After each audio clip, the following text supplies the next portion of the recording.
ये पौधा केवल देखने में ही सुंदर नहीं लगता फ्रेंड्स, बल्कि ये हमारे आसपास की हवा को भी शुद्ध करने और ऑक्सीजन लेवल को बनाए रखने में भी काफ़ी मदद करता है। तो नमस्कार फ्रेंड्स, शुभी प्लांट्स अपडेट में आप सभी का मैं स्वागत करती हूँ। फ्रेंड्स, इतनी खूबियों वाला ये पौधा जिसे हम एरिका प्लांट के नाम से जानते हैं, पर फ्रेंड्स बहुत सारे लोगों की ये शिकायत होती है कि जब हम नर्सरी से इस पौधे को लेकर आते हैं तो ये काफ़ी हेल्दी दिखता है, पर घर पर जब लग जाता है पॉट में तो लगाने के कुछ समय के बाद से ये मुरझाने लग जाता है और इसकी लीव्स के किनारे भी जले हुए से दिखाई देने लगते हैं। तो फ्रेंड्स, अगर आप भी चाहते हैं कि एरिका पाम घर पर पॉट में लगाने के बाद भी हरा भरा और हेल्दी दिखता रहे, तो आपको मेरी कुछ टिप्स ज़रूर फॉलो करनी होगी। ये देखिए, ये मेरे एरिका पाम का पौधा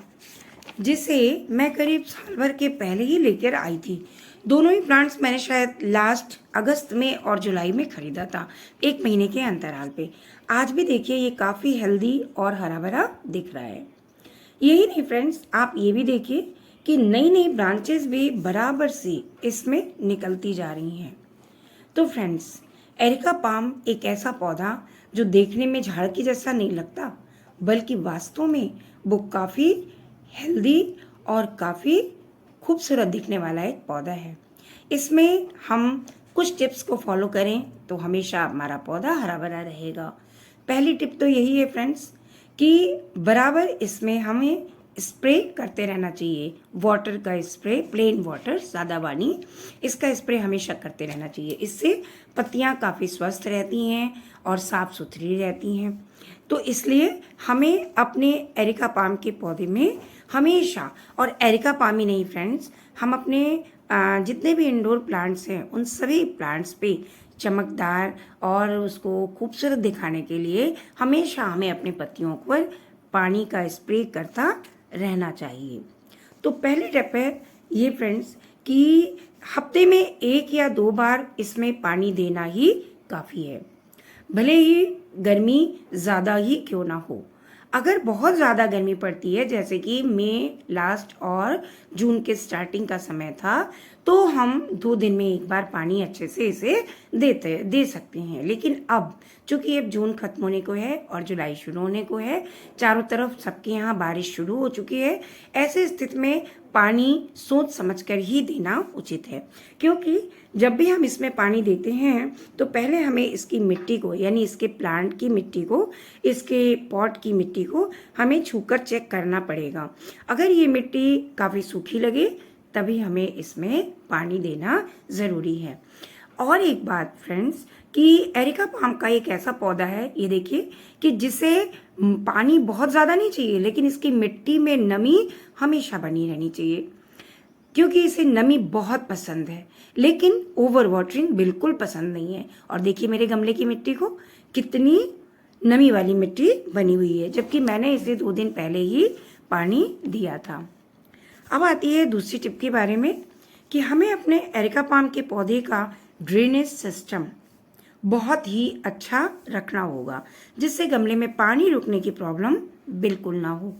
क्योंकि जब भी इसके पॉट में पानी खड़ा रहेगा या ओवर वाटरिंग की प्रॉब्लम होगी तो इसकी पत्तियां पीली पड़ने लगेंगी और प्लांट खराब भी हो सकता है। इसलिए ओवर वाटरिंग से बचिए और जहाँ तक हो सके पॉट में पानी तभी दीजिए जब ऊपर की मिट्टी, यानी ऊपरी सतह गमले की सूखी दिखाई देने लगे, अन्यथा इसमें पानी न डालें।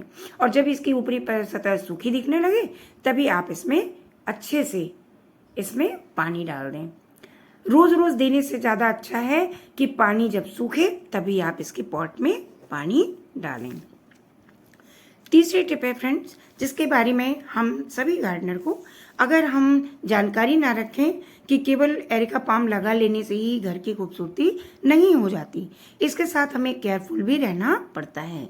लेकिन हम सभी गार्डनर कई बार केयरलेस हो जाते हैं। देखिए, ये मेरा पौधे की एक पत्ती जो कि ब्राउनिश हो रखी है, वो इसलिए क्योंकि कहीं से शायद इसे धूप की किरण, जहाँ ये रखा हुआ था वहाँ पे शायद धूप इसे बराबर मिलती गई है, लगातार तेज धूप। तभी देखिए दोनों पौधों में, ये देखिए इसमें भी एक है, इसमें भी एक है, और पूरे प्लांट में देखिए कहीं आपको ये ब्राउनिश पत्ती नहीं मिलेगी, और जबकि मैंने इसे शेड में रखा हुआ है। और ये भी एक बात है कि जब कभी आप इसे रखें, शेड में रखें, कभी भी सीधी धूप इस एरिका पाम के पौधे पर नहीं पड़नी चाहिए। कभी भी इस पौधे को हमें खुली धूप के नीचे नहीं रखना चाहिए। कभी प्लेस ना करें अपने एरिका पाम के पौधे को सीधी धूप के नीचे। देखिए मैंने सामने ग्रीन नेट भी लगाया हुआ है और ऊपर शेड भी है, अर्थात इसमें ऊपर बरामदा भी है। तो जब भी आप गर्मियों में भी इसको अगर आप सीधी धूप देंगे तो ये पौधा जलने लगेगा, ब्राउनिश होने लग जाएगा और धीरे धीरे पौधा खत्म हो जाएगा, सूख जाएगा। और अगर सर्दियों में भी आपने इसको अगर किसी ओपन टेरेस में रख दिया तो वहाँ पे भी ये पौधा खराब हो जाएगा। अब आती है चौथी टिप कि जब अपने गार्डन के पॉट में एरिका पाम को हम लगाते हैं तो पॉटिंग मिक्स को कैसी बनानी चाहिए और कैसी होनी चाहिए। तो पॉटिंग मिक्स ऐसी हो फ्रेंड्स कि पूरी एरिएशन पूरे पौधे को मिलती रहे। तो सबसे पहले 50% इसमें गार्डन सॉइल ले लें, 30% ये कंपोस्ट ले लें, और इसी में 10% राइस हस्क मिला लें, और साथ में 10% आप कोकोपीट ले लें। कोकोपीट को इस एरिका पाम के लिए बहुत ज़रूरी, क्योंकि कोकोपीट पूरे पौधे में मिट्टी में नमी बनाए रखता है। और साथ में 1 चम्मच आप डाल लें साफ फंगिसाइड, जिससे कि कोई भी मिट्टी में अगर कीड़े मकोड़े हों, फंगस लगी हो तो वो ना रहे। तो इसमें भी फंगिसाइड का मिलाना बहुत ज़रूरी है। साथ ही सीविड, कोई भी एंजाइम आप ले लें, सीविड ले लें या और कोई अगर माइक्रो एंजाइम हो आपके पास तो आप उसे लें। मेरे पास सीविड है तो देखिए मैं इसके ग्रैन्यूल्स को, यानी इनके दानों को, कुछ एक दानों को मैं इसमें मिला लूँगी, और मिला के ही मैंने मिट्टी इसकी तैयार की है।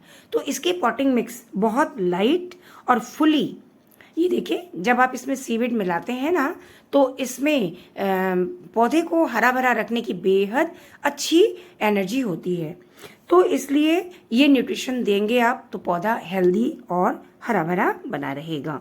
तो सॉइल में, ऐसी सॉइल में जब आप अपने एरिका पाम को लगाएंगे तो काफ़ी एरिएशन भी होगी और मिट्टी काफ़ी हल्की भी रहेगी और पानी भी खड़ा नहीं रहेगा, जैसा कि आप मेरे एरिका पाम में देख रहे हैं।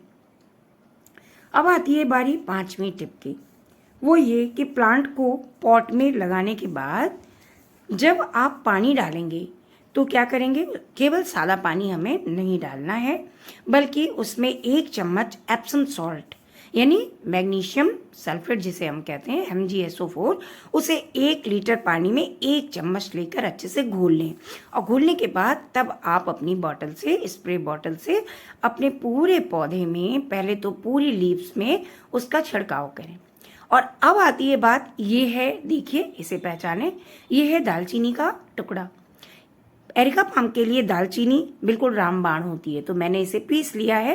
इसके आधे टुकड़े को मैंने पीस लिया क्योंकि मेरे पास 2 पॉट हैं, और इसमें लगभग 2 चम्मच ये दालचीनी का पाउडर बनके तैयार हो गया है।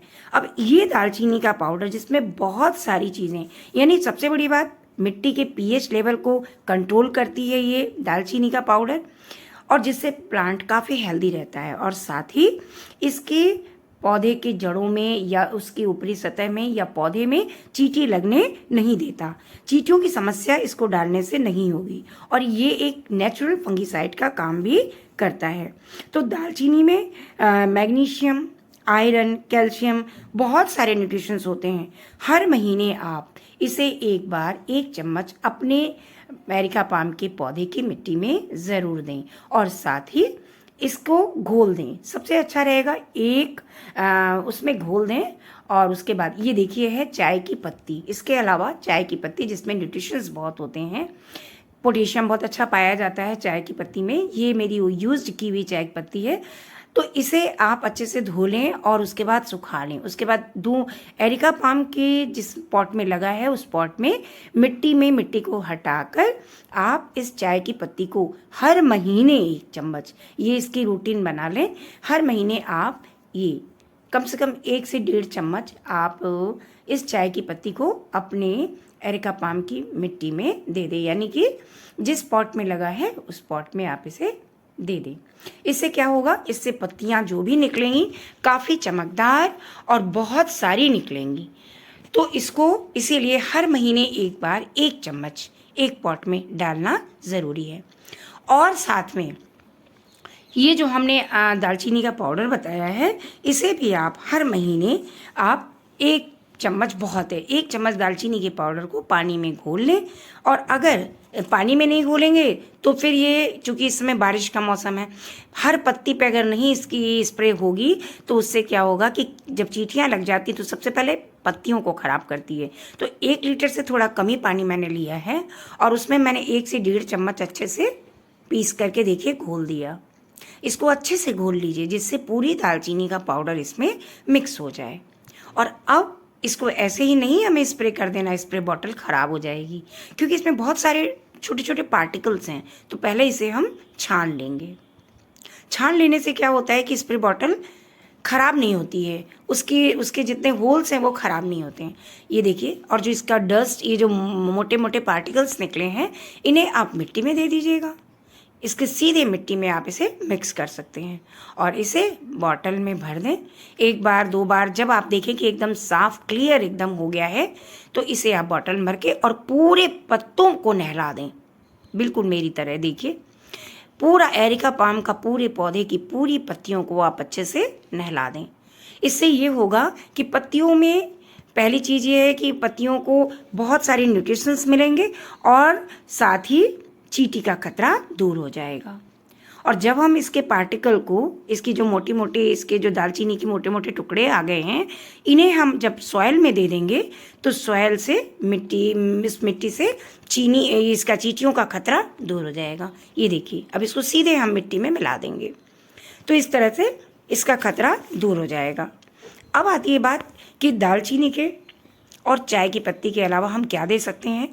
तो हर महीने तो इसके साथ, इसको हर तीसरे महीने, दूसरे या तीसरे महीने एक आप नियम बना लें कि इसमें आपको कोई ना कोई कंपोस्ट ज़रूर देना है। वर्मी कंपोस्ट हो या लीफ कंपोस्ट हो या फिर काउडंग कंपोस्ट हो, उसे आप 1 मुट्ठी इसमें डाल दें। साथ ही कोई ना कोई फंगीसाइड या पेस्टिसाइड भी बराबर इसका प्रयोग इसमें करते रहें। तो आपका देखेंगे बहुत जल्दी एरिका पाम एकदम हरा भरा और चमकदार बना रहेगा, बिल्कुल मेरे एरिका पाम के जैसे। तो बस फ्रेंड्स, मिलती हूँ नेक्स्ट वीडियो में, तब तक के लिए बाय।